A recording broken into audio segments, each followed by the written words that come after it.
பாருங்க மக்களே, ரவா உப்புமா சூப்பராக வந்திருக்கு.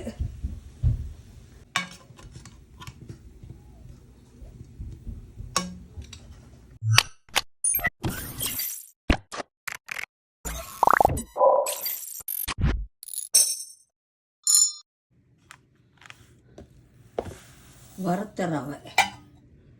இப்போ நான் ரவா புட்டு செய்ய போகிறேன். வறுத்த ரவை, லீக்ஸ் பட்டாணி, வெங்காயம், மல்லியில் கருவேப்பிலை, 2 செத்தல் மிளகாய், லீக்ஸ், பச்சை பட்டாணி, வெங்காயம், கருவேப்பிலை, மல்லியில். இப்போ கடுகு, சின்ன சீரகம், வெங்காயம், கருவேப்பிலை, செத்தல் மிளகாய், மல்லியில். இப்போ லீக்ஸ், பச்சை பட்டாணி, கேரட். ஒரு கப் ரவைக்கு 2 கப் தண்ணி எடுத்துக்கொள்கிறேன். 1 டீஸ்பூன் உப்பு போட்டுக்கொள்கிறேன்.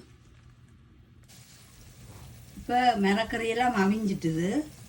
இப்போ கொஞ்சம் கொஞ்சமே இந்த ரவையை இப்படி தூவ வேணும்.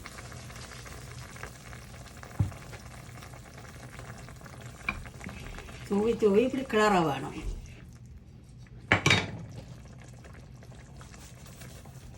இது உப்புமான்னு சொல்லலாம், ரவா புட்டுன்னு சொல்லலாம்.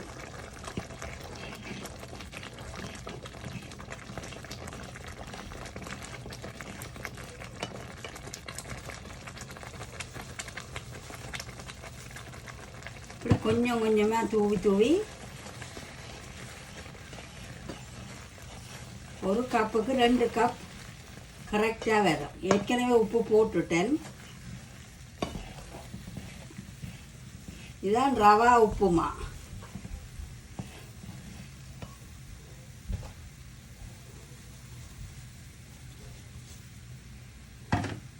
கத்தரிக்காயும் பொரித்து நீங்கள் போடலாம், உருளைக்கிழங்கு பொரிச்சும் போடலாம்.